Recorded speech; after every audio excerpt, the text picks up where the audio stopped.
What's up, chess player, and welcome to the journeytograndmaster, the place where you can improve every aspect of your chess game. And today we are gonna be fighting the London system. What's gonna be more funny than that?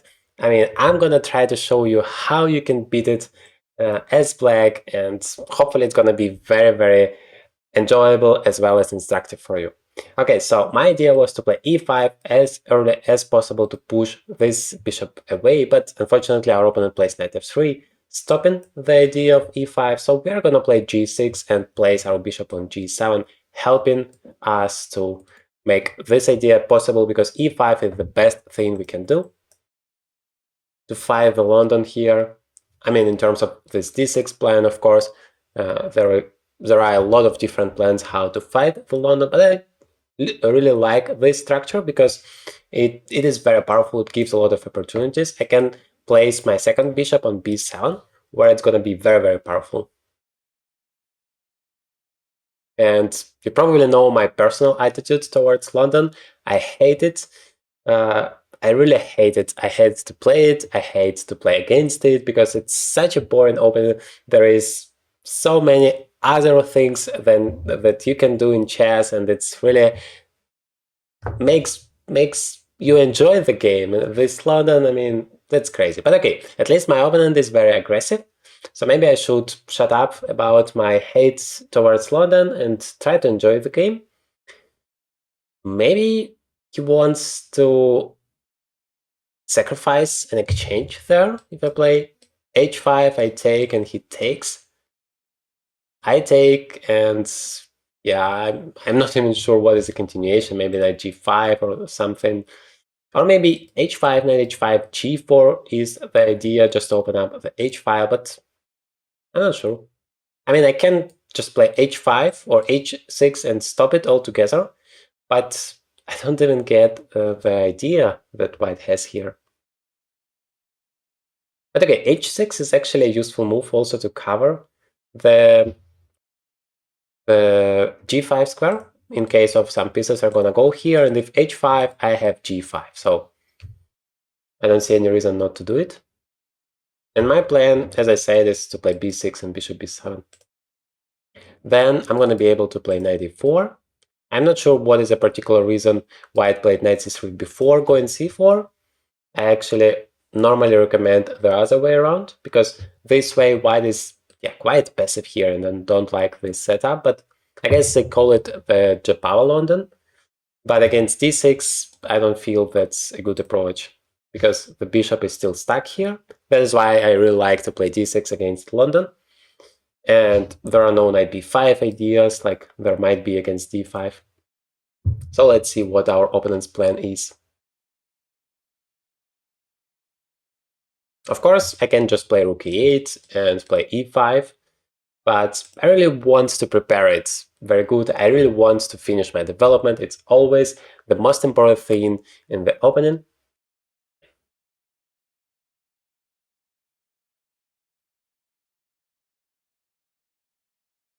Once our development is over, my plan is, either to attack in the center or to attack on the queen side. I'm not sure yet, because, well, c5, of course, the biggest advantage of the London system is that the position is incredibly solid for white. And it's very difficult for me, even if I play c5 or e5, yes, I can exchange it once on d4, but it's still incredibly solid for black. And so I really need to be very creative to make it work. Okay, bishop d3. That immediately rings a bell on my side that I need to play e5 and e4, and that should be unstoppable. So I guess it's time for rook e8. If I play e5 immediately, probably that's not enough. Knight takes. I have knight h5, but knight takes d7, knight takes f4, knight takes f8, knight takes d3, check. Takes, I take back, and I'm still in exchange down, right? So it's not really desirable. I can play knight h5, he goes back, I play e5, but then my knight is very clumsy on h5, I don't want that, so just rook e8. e5 is a direct threat, so white has should have thought about something playing bishop d3. So let's see. In every case, it's not the best strategy if they play bishop e2 and then bishop d3. You already understand at this point that something went wrong for white. That is already a very good sign for us. And I still have my beautiful idea to place the bishop on b7, because it's gonna be really powerful here. But for now, I'm just curious how he's gonna handle the move e5. Knight e2. How on earth does it stop the move e5? I mean, you are a 2000 rated player. I played rook e8 with one and only specific idea to play e5, attacking your bishop. Sorry, before somebody interrupted us, I was saying that I specifically played rook e8 with a single idea, single purpose of playing e5, attacking the bishop, pushing it back, and then playing e4, winning one of the pieces. So, I mean, what should the player think to blunder it? I mean, I blunder stuff all of the time, don't get me wrong.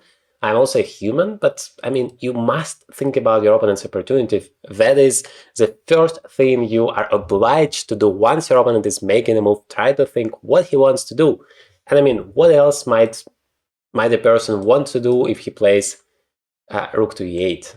I mean, I don't get it. Maybe I missed something crazy here, but I don't believe so, because he's pretty passive. His attack is far from being dangerous for me. And otherwise, I'm just winning a piece here, straight from the opening. So it's a very powerful idea against London. You just develop yourself normally, and you prepare the move e5. Because this bishop is just standing here saying, come on, I want you to play e5, and why not to use this chance and attack him, win a few tempi, and in some cases, even win an entire piece straight away.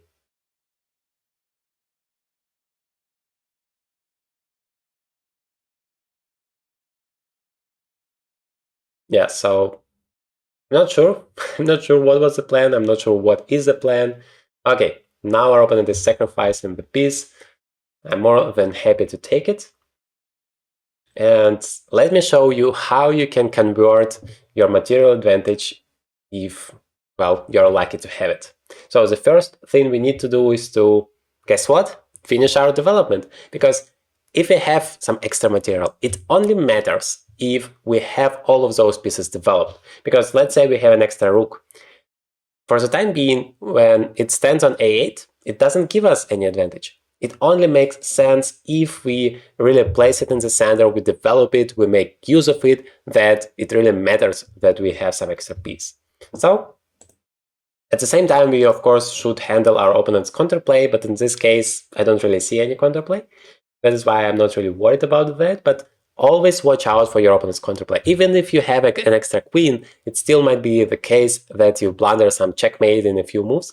So please always watch out for your opponent's counterplay. How to do that? Well, your opponent makes a move. Let's say white plays c3 here. I have to stop about all of my plans, no matter what I wanted to do.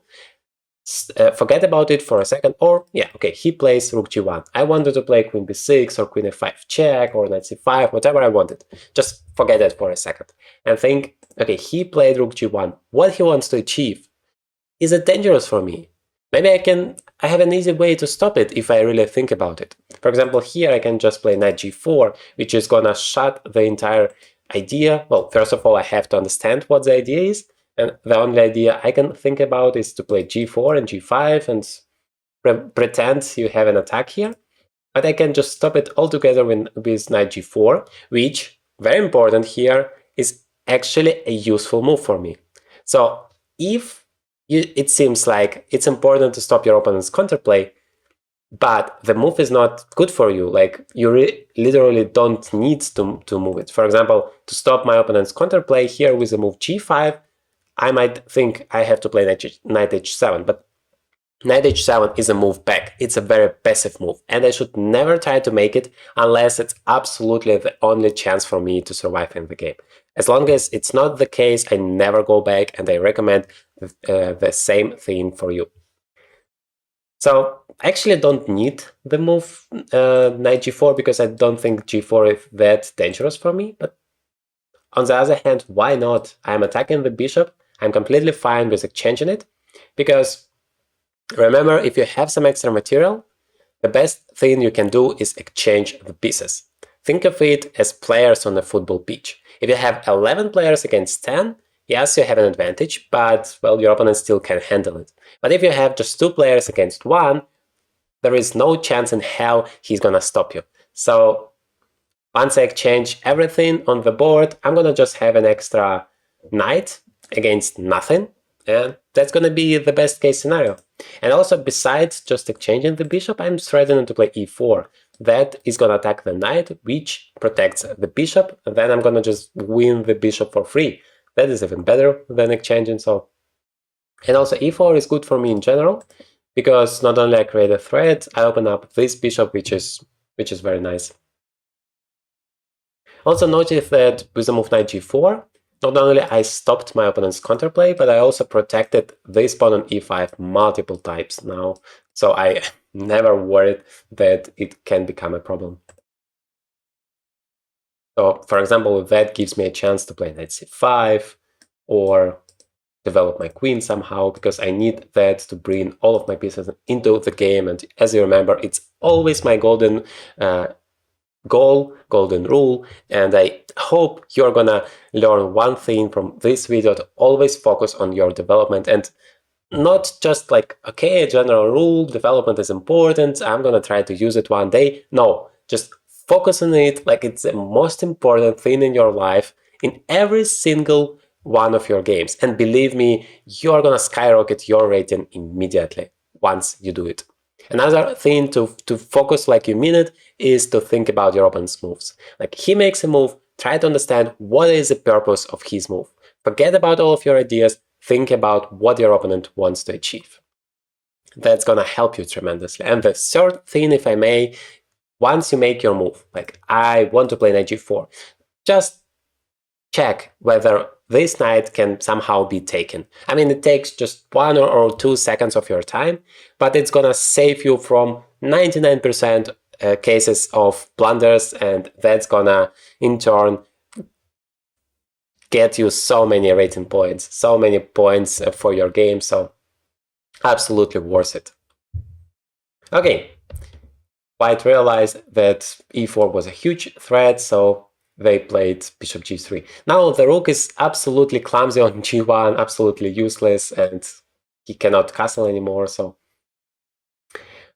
I can continue my plan. I don't really want to play e4, to be honest, because that is making too many moves with the same pieces, and you remember my goal is to develop my pieces. So instead of playing e4, the pawn that is already developed and controls very important d4 square, I rather want to develop a new piece. So I'm gonna play queen b6. Then I'm gonna play knight c5. Then I'm gonna play bishop f5, and then I'm gonna play rook d8. That is my golden plan, and I guarantee my opponent wouldn't be able to handle it. You might notice that I'm trying to learn this American accent with this horrible th sound, which is incredibly difficult because there is no sound like that in my own language, and that is extremely difficult. I mean, tell me in the comments if you are not a native English speaker and that is also a challenge for you, because for me the most difficult sound there is in English language. But, well, I want to improve my content every way I can for you, so I make this effort, and I hope you appreciate it. If you do, hit the like button, it would mean the world to me. Okay, queen d6. My opponent actually wants to be active. I like it. I mean, he is a piece down, so he actually must be as active as possible. Otherwise, once I develop all of my pieces, he's gonna be busted. So yeah, queen d6, sorry, is actually a very interesting move, attacking this pawn. I have a few ways to deal with it. So notice how my decision-making process is working. First of all, once I saw this move, I thought, okay, what the queen is attacking? That's the first question. It's attacking the g6 pawn. The second question is whether this is dangerous for me. And I would say yes. I mean, that is an important pawn. And not only that, but also this queen is going to be attacking the rook, pinning this king, and in general, it wouldn't be convenient for me to have this queen in front of my pieces. I don't like it. So I have to handle it somehow. Now, I have a few ways to handle it. I can just block the attack. I can just protect the pawn. Or I can use my king to hide there at the same time to protect the pawn. But I don't like that because ideally, if you can move something else instead of your king, it's going to be better because that's going to help my development. Once I move my knight, I can develop my bishop. And that is better than making a move with my king because my opponent will create a new threat. And once again, the king is in troubles. I don't like that. So knight f6 is on my agenda. And of course, another question to ask yourself, whether you can create a counter threat. Yes, this pawn is important, but maybe I can create a counter threat which is even more dangerous for my opponent, that he must forget about his own ideas, which is queen takes b2 in this case, because it's not only one pawn, it's threatening to take this rook on a1 with a check. By the way, still not 100% sure about that because queen takes g6, queen takes a1, king to d2, and now my queen is under attack and my rook is under attack. So I'm not a big fan of that. And actually, if I am some material up and I don't have any reason to go crazy and to win right now and right here, I would rather prefer to continue my development, which is, you remember, my golden rule and my golden goal. Knight f6. The problem is I might lose the pawn on e5 here. That is not something I like, because that is the central pawn, and that also allows my opponent to, once he takes it, to bring more pieces into the attack. So I might stick to knight f8, because this move is very, very solid. I protect the pawn, I open up my bishop, and I still protect this pawn good enough, and I'm still attacking this pawn on b2. So now I'm ready to play bishop f5 and rook d8. I understand that at some point a lot of things are gonna happen on the board, making you think that, okay, I have this new amazing opportunity like queen takes b2, maybe I should forget about my main plan, developing my pieces, and catch that thing that seems to be so nice. But no, you should stick to the main goal. Unless, of course, you're given a checkmate. That would be a good enough reason to forget about your development. Okay, bishop f5. Next move is rook d8. The queen has to go back, and then I finish my development.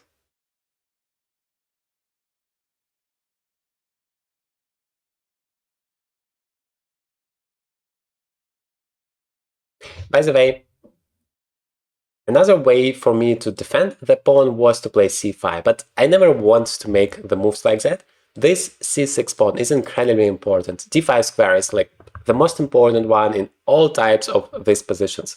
So you don't want to push the pawn from c6 unless you absolutely need it. So I wasn't even considering that move.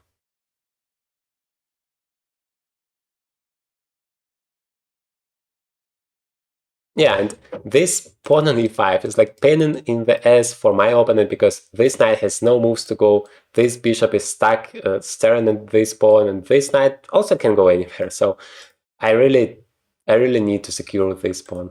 Okay, he plays knight c3. I'm not sure with which idea, but I'm going with rook d8. Notice that once again, first of all, I have taken a look at his move, thinking, okay, what could be the idea? Then I concluded there is nothing dangerous for me, and only afterwards I switched back to my own plan. That is the right order it should be. Okay, so I have the move e4, but like earlier, I don't even like it because once again it gives this d4 square and it blocks my own bishop and it opens this bishop. So I might start with knight e6 first. Wait, I have e4 here. Oh my god. That is a huge blunder. And by the way, that is a very, very good example of how you should handle things. So before making your move, remember I told you, make sure you're not blundering your piece. Well, yes, this advice would save you so many blunders, but a little bit more advanced advice before you make your piece, make sure you don't blunder anything. To do that, you need to check what changes in the position and what changes. Come on, why it's so difficult? The change is that now this bishop suddenly have no moves at all, and that is why I lose it. So very important thing to check. Hopefully you're not gonna blunder like that. If you do, let me know in the comments. Okay, I am still absolutely sure I should be better in this position because I have an extra piece for one pawn. So when white takes, it's just gonna be equal, and I have a chance to grab another pawn here, which seems to be great. So let's go for it. Because I also attacked this guy on e4. Okay, rook d8.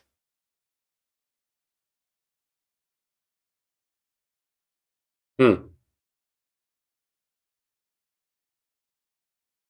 mean, the point is, in the end of the day, this pawn might be vulnerable, but on the other hand, once he takes on e5, his rook is going to be vulnerable, and I might use it with, let's say, knight d3 check. So I don't want to go back with my knight. I really want my knight to be still active. That is why I'm going to take here with a rook, then with a pawn. And if he takes on e5, he's in trouble, but maybe he can also go queen to e7 here, which, yeah, feels unpleasant. So of course, all of that wasn't necessary at all. It makes this game more interesting for you guys, but that wasn't necessary by any means, and you should be careful. By the way, very important rule, always watch out for your opponent's counterplay. No matter how many extra pieces you have, I made this mistake here, and hopefully you're not going to repeat it in your own games. Yeah, so white is continuing creating threats for me, and I don't like it. Because the knight is suddenly very vulnerable on e6. And it's even worse than that, because once I move it somewhere, my rook is vulnerable, and then he can take here on f2, and once I take it, my rook is under attack. I mean, that is not how this game should have happened. And also the knight is hanging with a check, so I can't really ignore it. What do I do? Am I about to lose the game? Have queen e3 check. How does it help me? King goes away. I don't see any follow-up. I can play e4. And maybe e4 is interesting. I don't have any real time, so let me play e4, creating a counter threat. I don't see how I can handle his threat, so I might as well just create a counter one. Because if he somehow goes away with the knight, then once again I have this knight d3 check, which I'm hoping for. And if he... okay. Now knight d3. I might also give a check first, just to get rid of this king, so that... ah, wait, I don't have the check anymore. Yeah, I have to play knight d3, absolutely. Then I have queen takes. And hopefully that's going to be enough, because he has created some really dangerous threats for me. What I like is I'm going to be the first one to create something dangerous for him. I mean, I literally didn't expect this game to be so crazy. Okay, now I can take this guy or this guy. Here I win the bishop. I like it so much. But I might as well lose the rook in the end of the day. If I take here, he's going to escape here. I have a check. In a3, I have bishop f8, king a4. Yeah, not sure. Not sure if I'm gonna get more than a draw there. Ah, wait, I have rook d4 check. Okay, let's go for it. Let's go for it, check. Now king a3, I have bishop f8. In a4, I have rook d4. And if he has to play knight c4, hopefully I can handle it somehow. I mean, I understand it's not a perfect strategy. I hope I can handle it somehow, but well, now it's just game over, right? Because queen b4 is a checkmate. Yeah, but I believe king a4 is also. Rook d4, knight c4, queen a6. I mean, that should be somehow winning for me. It doesn't really have any checkmating threats yet. That is why it should be easily winning. But okay, I hope you enjoyed this game. First of all, you learned how to handle the London system, and also you learned what to do not to blunder your pieces and what to do once you blunder your pieces. So let me know in the comments what you think about this crazy, crazy game. And I really hope you enjoyed it. Let me deliver this checkmate. And in this video, you're going to see another absolutely amazing game. You're going to learn so much out of it. Definitely take a look.